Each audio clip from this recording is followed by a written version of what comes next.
What's up, boys? We're back in the shop and now I've cleaned a bunch. We're not living in misery anymore and we're ready to work some on the E39 again. I still have to go to the dump to throw some stuff away. It's like a roof liner for my Evo, spare one. I need to get some shit off to my mom and dad's, and we put some new stuff up here on the big shelf. So Leo has some parts for his RV over here. It's a bit more cleaner than last time, not perfect, but the dump's closed right now, so I can't go anyway.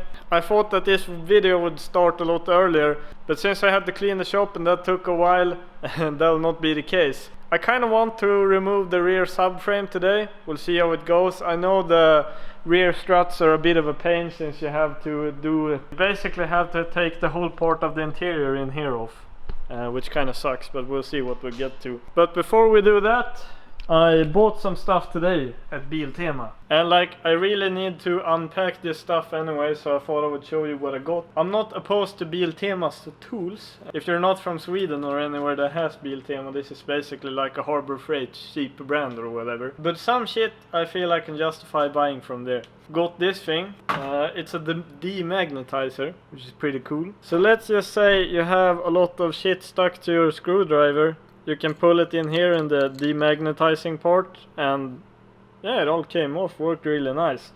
But then you want it magnetic again, so you can put it in the magnetized part, and it magnetizes the screwdriver or whatever. Not really in it for the magnetizing part. I don't know, I've seen these online, think they're kind of cool, and I want the demagnetizing thing. Next thing I got was this socket set, inverted Torx or whatever you call them. These are used a lot on BMWs, and I haven't wrenched on BMWs in a while. So I haven't really had the need for this. I have bought one of these before, but I've lost it somehow. I don't know how. And I was borrowing Leo's sockets, which are all fucked, so yeah, might as well buy a whole set. And I also got this thing. So these are like picks, but if you have like an O-ring as a seal that you have to get off, which is quite finicky to do, you usually just grab the smallest screwdriver you have, but you can use these, and these are better in more tight places. I've had the need for these and I haven't had them, so cool stuff. Also got this thing for clips.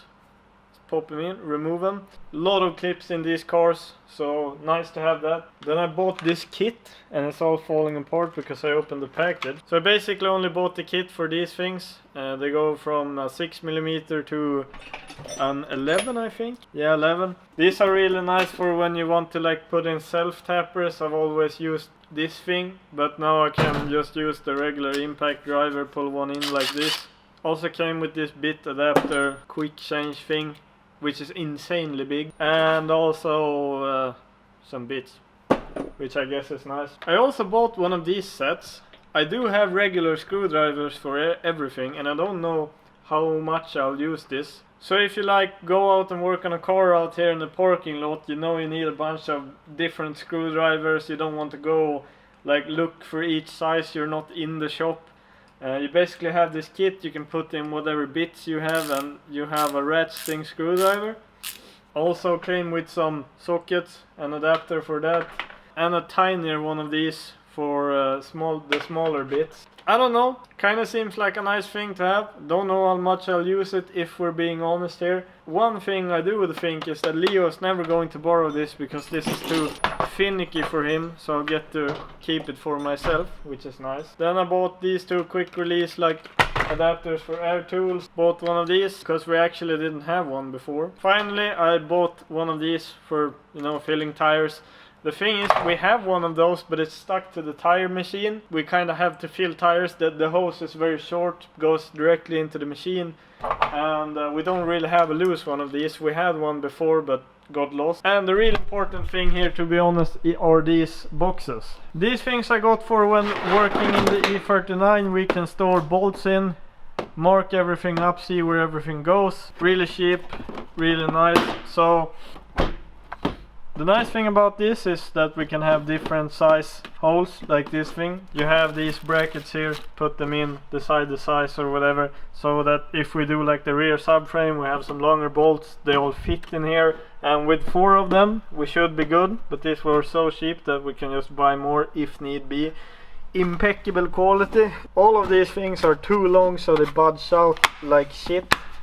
I don't know how they designed this, but I guess that's why it's so cheap anyway. And I'm kind of a tool guy, so I just wanted to show you guys the new shit. Now we're going to work on the car. Took your guys' advice. So as I said, like especially in tight places, I have a hard time actually filming anything because it's so hard to film by yourself. But now I'm charging up the GoPro batteries, boys. So hopefully this shit GoPro actually works and saves my time lapses this time. Let's try and pull the rear subframe. These supports where you jack up the car, the right one is totally fucked, so I can't really use that. And since we're removing the rear subframe, I can't really have the jack stands on the rear subframe, because it's not gonna be there anymore. I'll figure something out. Let's go, boys.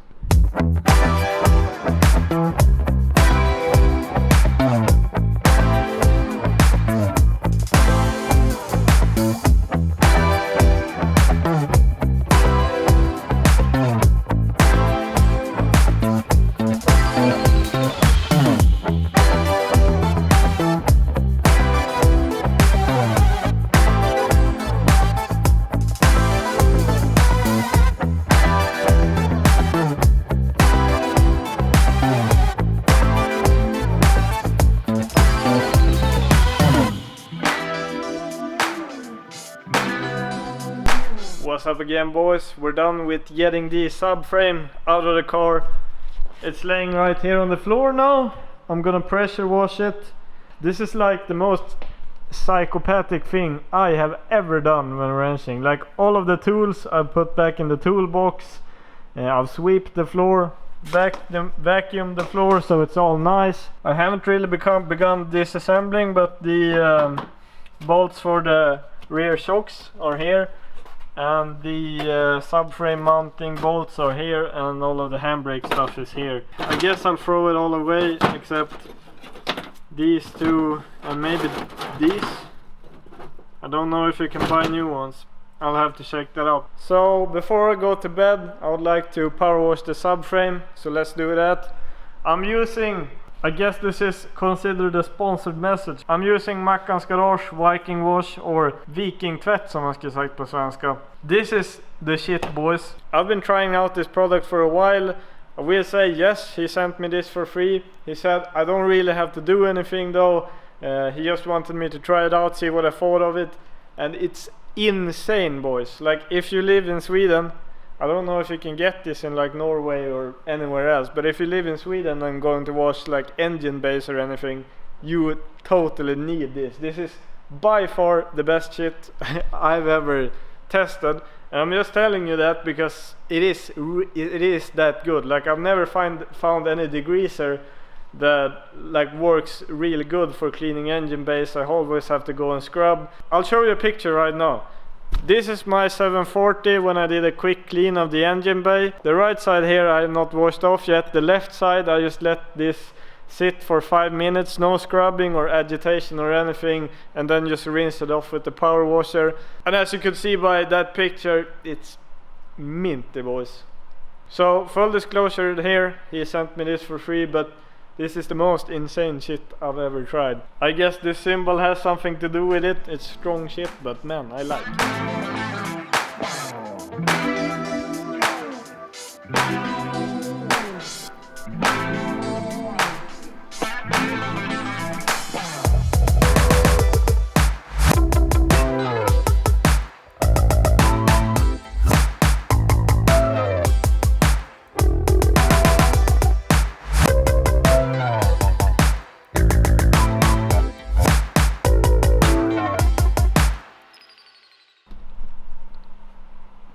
Yeah, hey boys, she cleaned up real nice. Man, look at this subframe. I know these subframes, I don't know if it's all E39s, but I do think so, or in aluminium. So they don't really rust, and man, I have to say this is like the nicest subframe I have ever pulled out of a car. I mean, even the bushings, they look really nice. Look, they got the barcodes on everything and shit. Just like, look at this diff. It's so clean. I mean, all of the boots seem nice, and yet we're replacing it all. But yeah, man, look at this.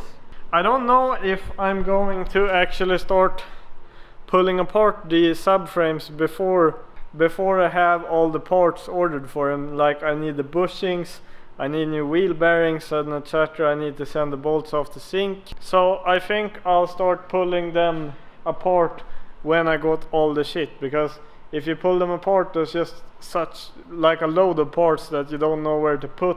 If you're wondering why I clean it up in the shop, it's insanely cold outside. I mean, like, look at our door. Sheesh. We had like minus 20 degrees C outside today, so there's no way in hell I'd have pulled that subframe out the door. I'm done for the day. I think tomorrow we're tackling the front subframe, and after that we're gonna have a look underneath to check out the rust situation. And yeah, I left the calipers on and the shocks, so I still have to remove that, but we're getting some progress, guys. But yeah, that's it for today. I'll see you boys tomorrow in the same video. See you soon. And I'm back. So we're continuing wrenching on the E39. I had to move the engine so we can actually get the front subframe out, but I moved the engine and shit. I already laid everything out. Let's keep on wrenching, boys.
What's up, boys? We're back. We're finished with pulling the front subframe.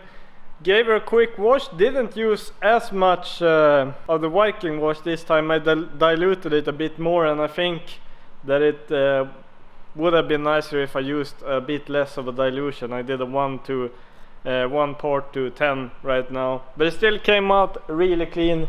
I'm just washing these off because when we go to powder coat and wrench on the subframes themselves later, we have a much more cleaner surface. You don't get so dirty hands, you know. I'm really digging the aluminum subframes on the E39s. I don't know why other cars don't do this. Maybe many cars do. I've only wrenched in like old cars, but this is just so nice. It's not crusty at all.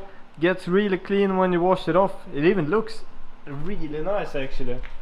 So I'm kind of torn on this, boys, and I think I need you guys' help in the comments.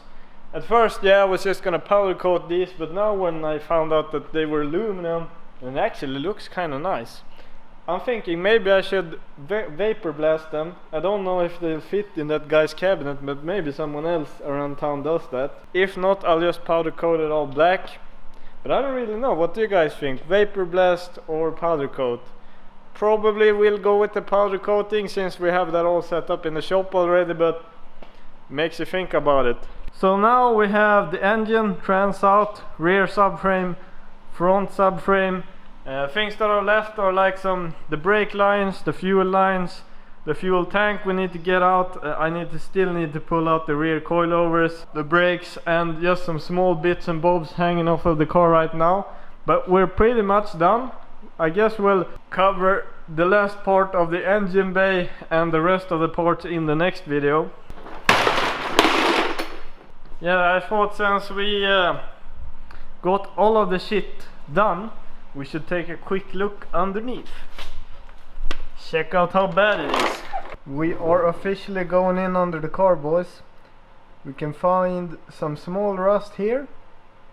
Looks pretty minimal though. Some on the frame. I'm actually really surprised that I don't like have any big scrape marks from when I ran this really low. But you know, I can find surface rust in quite a few places. Just look at the frame rail here. Go a bit more under, look at these frame rails. We have a bit of rust. It's all surface though. I felt it up and it actually feels really solid. So we'll have to grind that off. Ooh, this one is crusty though. Then this feels good. I have to go through it all with a screwdriver and a hammer and shake it later so the metal's still good. What is this thing though? Dude, that's crusty. Here's the fuel line that's leaking. That's why I need to pull the tank before I do the undercarriage. But I still would need to do that anyway. Man, there's a lot of rubber here.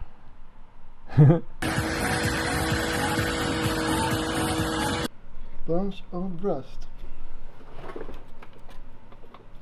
Okay, let's get the hell out of here. So yeah, as you guys saw, we have a bit of rust on the undercarriage of the car. We're gonna take care of that. I'm not doing sandblasting. I'm cleaning it up all up with wire wheels and etc. Then we're going to do some of that rust eater stuff, 2K epoxy and then coating. That will last all that I need it for. We're not doing any sandblasting in the shop. Fuck that. If you guys have been sticking to the channel for quite some time and remember when I did that to the Evo, that sucked so bad. I said I'm never doing it again, and I'm keeping to that. I'm never doing that shit again. Looks pretty solid though. I haven't found any holes anywhere or any real rot. It's just all surface rust, and we can get that cleaned up. Maybe we have to weld in some places, but not too many. So I think in the next episode of the E39 we'll strip off the rest of the shit to get a whole clean slate, pull off the gas tank, everything, get it all done, and maybe we even might start grinding on it. I'm really hyped for that. That's like the first like real big step in getting this car or really getting this project started. But at least now we have all of the shit out. I'm going to separate the gearbox and the engine, put the engine on the engine stand, clean the gearbox. So yeah boys, I'm stoked, hope you are too. If you like this, leave a thumbs up on the video. If you want to, leave a thumbs down. I can't even see how many thumbs down I have anymore. YouTube's doing some dumb shit. You will find my Instagram link in the description, go follow me there. You have the Patreon link as well if you want to support me further in what I do. Other than that, I'm just gonna wish you boys a great day. Have a nice one, see you in the next video. Yo, I ain't here for the money, I ain't here for the fame. Though it might be nice to own a jet plane, I'ma do it all for you. Come along and see it's true.